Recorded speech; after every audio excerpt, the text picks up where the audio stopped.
Mi nombre es Oneisi Olivar, soy participante del curso de perfeccionamiento profesional a cargo del profesor Gregorio Martínez. El día de hoy les voy a hablar acerca de un tema muy interesante y además que compromete y abarca una serie de disciplinas relacionadas con la criminalística y sobre todo con las investigaciones de homicidio para así poder coadyuvar en lo que es la indagación de cómo ocurrieron los hechos y principalmente ubicar los autores pues, de ese crimen. El día de hoy les voy a hablar acerca de la tanatología forense, que no es más que la ciencia médico-científica que se ocupa del estudio de los fenómenos que ocurren en el cuerpo, porque debemos entender que después de que una persona fallece por cualquier causa, digámoslo así, ocurren una serie de fenómenos. Estas series de fenómenos son importantes a la hora de la investigación cuando el anatomopatólogo forense recibe ese cuerpo a la morgue, porque le dan indicios de que de repente la posición en la que murió la persona, si tiene un fenómeno y no tiene relación a cómo encontraron el cuerpo, todo eso es relacionado con lo que es la tanatología forense. Es el estudio principal de todos esos fenómenos que ocurren en el cuerpo. Entre muchos fenómenos que ocurren, y es principalmente en el momento del deceso, lo que ocurre, lo que comienza directamente en el cuerpo es a bajar constantemente lo que es el calor del cuerpo, que nosotros normalmente en el cuerpo tenemos una temperatura de 36.5, 37 grados centígrados. Al morir, digamos que se va enfriando el trabajo interno que hace el organismo, todo lo que es el trabajo de páncreas, el trabajo del hígado, la producción de enzimas, la producción de todo lo que se encarga del buen funcionamiento del cuerpo, empieza a descender la temperatura. Entonces, cuando ocurre el deceso, se inician, dependiendo de las horas y de las fases, unos fenómenos que son importantes. Por lo menos se inicia lo que es el fenómeno de la lividez. El fenómeno de la lividez es la que se instala en el cuerpo dependiendo de la posición de cómo murió la persona. Es decir, si la persona murió de cúbito ventral, toda la sangre se le va a acumular en la parte donde no hay fricción del cuerpo con el piso, con la superficie donde quedó el cuerpo. Allí se aloja la sangre y por supuesto va a quedar mucho más intenso el color en ese lado que del otro lado, donde no tiene ningún tipo de fricción o contacto con una superficie. Esa parte del cuerpo quedaría sin sangre, entonces se ve el contraste. En cuanto a la rigidez, es el fenómeno que se empieza a instalar a través de los miembros superiores, comenzando por la cabeza, los brazos, y se va instalando por todo el cuerpo hasta llegar a su totalidad, al 100% de la totalidad y del campo de humanitario, pues como tal. Eso se da a partir de las 24 a 48 horas. Lo primero que se comienza es con esta baja brusca de temperatura. Cuando tocamos el cuerpo se encuentra todavía, se palpa todavía suave, y bueno, al pasar de las horas da ya el inicio a esos fenómenos que acabo de mencionar. Luego de esos fenómenos se inicia la fase súper importante también para la investigación, que es la descomposición del cuerpo humano. La descomposición eh, genera muchos agentes, o intervienen muchos agentes dependiendo de cómo murió esa persona. Diversos autores manejan, por supuesto, en la parte 100% médica, manejan que el cuerpo se deteriora mucho más fácil o mucho más rápido cuando están unos ciertos agentes que no están en otro cuerpo, digamos. Eh, Cuando la persona murió de una forma agónica, tenía mucho tiempo sufriendo una enfermedad terminal y el cuerpo ya estaba, digamos que, deteriorado por esa enfermedad. También cuando ocurre un shock hipovolémico, que esto da fase a una hemorragia interna que se produce por diversos agentes y la persona tiene una hemorragia masiva, lo cual causa ese shock hipovolémico. También encontramos cuando la persona tiene un peso corporal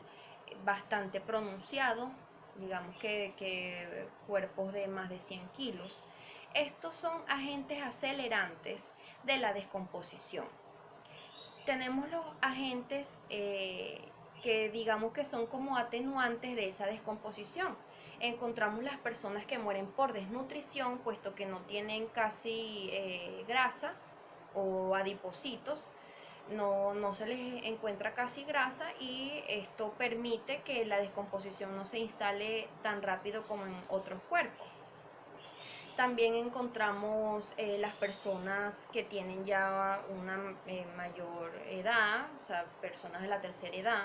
que por su contextura y por el tiempo de su cuerpo ya no tienen casi tejidos musculares, sino que ya es más como la piel pegada a la parte ósea, entonces no se descompone tan rápido. Son diversos los estudios que se han hecho para destacar esto, pues que es súper importante. Entonces, la tanatología, como estudia esos fenómenos que se instalan en el cuerpo después de la muerte, nos da digamos que una teoría que es súper importante para esclarecer la hora de la muerte. Y esta teoría, o digamos que este tipo de experticia, se llama el tanatocromodiagnóstico, que no es más que el estudio específico de la data que posee ese cuerpo a través de todos estos fenómenos, porque por lo menos si se encuentra un cadáver eh, que tiene aproximadamente 2 días, el patólogo forense al recibir ese cuerpo se va a dar cuenta que si tiene relación a la hora en la que supuestamente se presume que murió a los fenómenos que él observa en ese cuerpo. De ahí deviene una experticia súper importante para el esclarecimiento de los homicidios, que es la autopsia médico-legal, establecida en todos nuestros reglamentos, en todas nuestras jurisprudencias, nuestras leyes de la nación como tal. Y también debemos entender que por mandato hasta constitucional la autopsia debe hacerse a todos los cuerpos, a todas las personas que fallecen o de forma natural o de forma violenta. En la legislación penal venezolana encontramos que la autopsia se puede hacer clínica o violenta, que es la violenta, la autopsia de muerte violenta, es la que maneja el Servicio Nacional de Medicina y Ciencias Forenses para así determinar cómo fue esa muerte y por supuesto si hay alguna evidencia, algún elemento criminalístico que pueda ser ofrecido para ese esclarecimiento de ese homicidio, para por supuesto individualizar a los autores de ese crimen. También tenemos la autopsia clínica, que es cuando se le hace a una persona que fue intervenido quirúrgicamente o que ha estado hospitalizado en una institución médica y muere a causa de una enfermedad pues que tenía tiempo padeciendo. Pero igual es importante y es menester hacerle esa autopsia para así determinar a ciencia cierta que de verdad murió de eso, porque hemos visto casos que hay personas que mueren de una enfermedad, pero vienen siendo envenenados con mucha anterioridad, pues y eso da paso y eso acelera más lo que es la muerte. Entonces la autopsia debemos entender que es ese medio probatorio o es esa experticia de carácter legal, médico-científica, que se debe hacer para dar esclarecimiento y para analizar, claro, por supuesto, por el anatomopatólogo forense, analizar la causa de muerte, así como todas las características de la persona para, por supuesto, su identificación plena. Porque no solamente la autopsia, como muchas personas creen, no solamente la autopsia es para averiguar de qué murió, la autopsia es también para identificar esa persona. Entonces, la autopsia, digamos que se divide en tres fases. La primera fase son encontrar o plasmar en ese informe las características fisionómicas de la persona. En la segunda fase o segunda etapa es la apertura anatómica de ese cuerpo para explorar cómo están los órganos. Se inicia desde el cerebro, se hace la apertura torácica, la apertura abdominal, luego lo que es ya parte urológica, y bueno, todo eso debe ser descrito por el anatomopatólogo forense, y por supuesto, si murió de forma violenta, también hacer lo que es la ubicación de la lesión, eh, todo lo relacionado a esa forma en cómo murió, por lo menos si fue a través de un disparo producido por el paso de proyectil disparado por arma de fuego, ubicar la lesión, describirla, hacer el trayecto intraorgánico para después eso ser ofrecido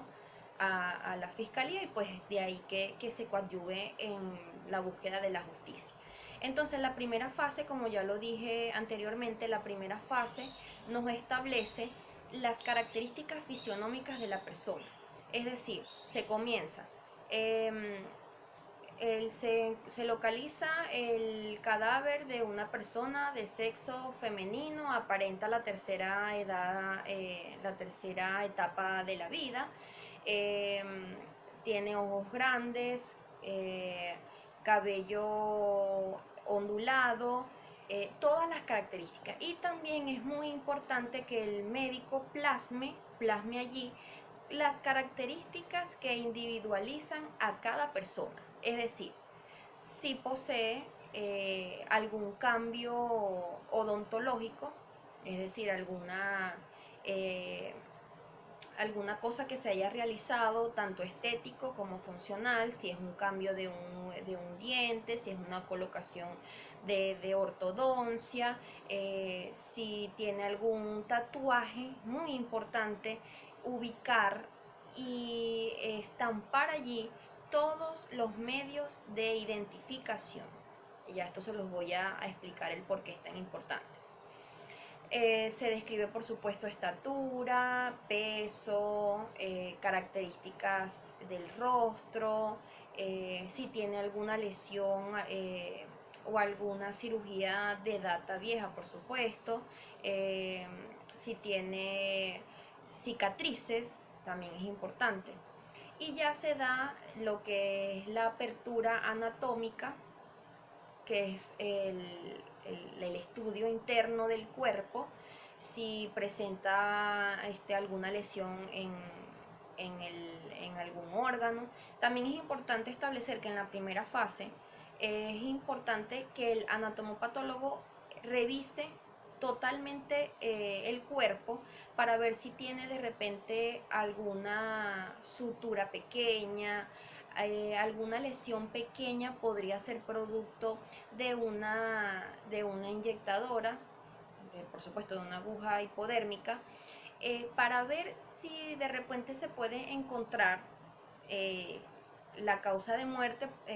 por supuesto algo que de repente nadie sepa, como lo es los casos de envenenamiento, que es muy difícil de descifrar si no se investiga bien.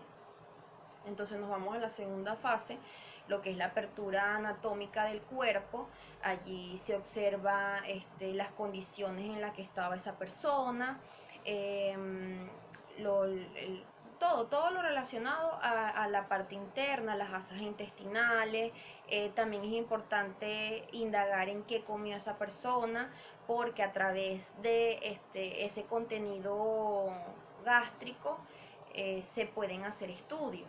Otra cosa muy importante y que muchas veces la gente no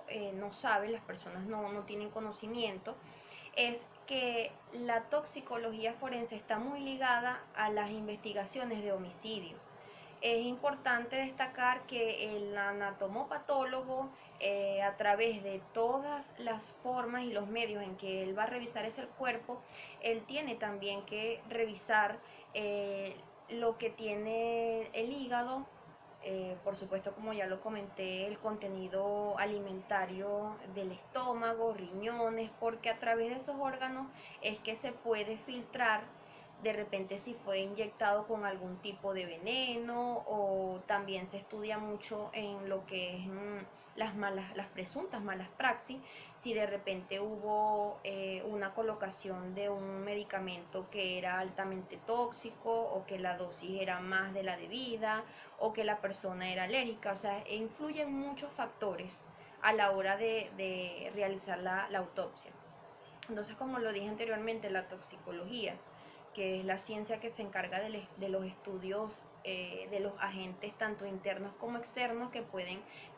causar daño a la humanidad, y bueno, estudian lo que es la toxicidad en animales, en personas y en todo lo relacionado con esa forma en la cual puede atacar el organismo. Entonces es muy importante que el anatomopatólogo, si él presume que hubo un envenenamiento, realizar esa toma de muestras para posteriormente enviarlas al laboratorio y así pues averiguar si de verdad está en lo cierto. También, por supuesto, es muy importante cuando la muerte es violenta describir esas lesiones producidas por el paso de proyectil disparado por arma de fuego, porque esa explicación, digamos, es muy importante para saber cómo murió, o para poder, por supuesto, individualizar al autor de ese crimen, las formas en la que estaba la persona a la hora que murió, y de hecho en los informes de las autopsias,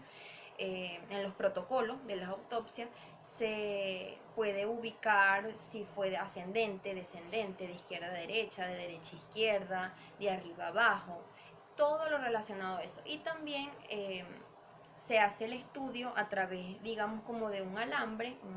fino. Claro, ahí en otros países ya está más avanzado lo que es las ciencias médico-forense y manejan un tipo de herramienta específica, pero normalmente se hace con un alambre que se ingresa a la humanidad desde lo que sería el orificio de entrada, y determinar qué órganos lesionó en su recorrido interno, y así pues esclarecer a través de ese recorrido, de ese trayecto intraorgánico, a través de ese recorrido es que se va a determinar la posición tanto del disparador como la persona, o sea, que murió. Entonces es muy importante porque tienen muchas vertientes, hay digamos que muchas cosas que indagar para poder dar específicamente con la causa de muerte. Por supuesto, ya al final, el médico forense, a través de los estudios internos del cuerpo, él establece la causa de muerte, la data del cadáver, que ahí es donde interviene la tanatología forense. A través del fenómeno, él puede decir que la persona tenía aproximadamente 24 horas de fallecido, 48 horas. Es muy importante también saber que el estudio se hace también en cadáveres descompuestos. Ya cuando el cadáver está descompuesto, cuando se localiza así, ya es porque tiene más de 48 horas de fallecido. Ahí intervienen una serie de agentes internos como externos. Externos puede ser el clima, puede ser la intemperie a la cual estaba localizado el cadáver, y los agentes internos ya son los que comprometen el cuerpo, pues como lo expliqué anteriormente, los agentes acelerantes. Y ya a las 48 horas se puede evidenciar una que le llaman una mancha verde abdominal, porque la descomposición interna inicia a través del colon transversal. porque el cuerpo humano allí es donde tiene principalmente su foco de bacterias. Claro, cuando el cuerpo o sea, está vivo, controla esas bacterias para que ellas no migren, pero cuando ya se deja de funcionar ese organismo como tal, ya esas bacterias que estaban allí alojadas empiezan a migrar. Al momento en que migran, ellas van deteriorando todos los tejidos, eh, y empieza a surgir una mancha verde. Ahí es donde se localiza el foco inicial de la descomposición. Aparte de eso, se observan la red venosa,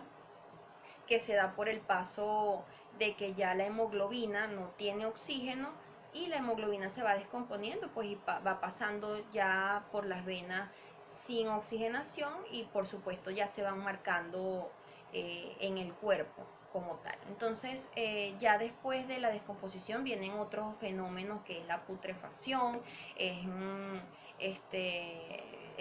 la fase donde se licúan, se le llama exactamente así, se licúan los órganos,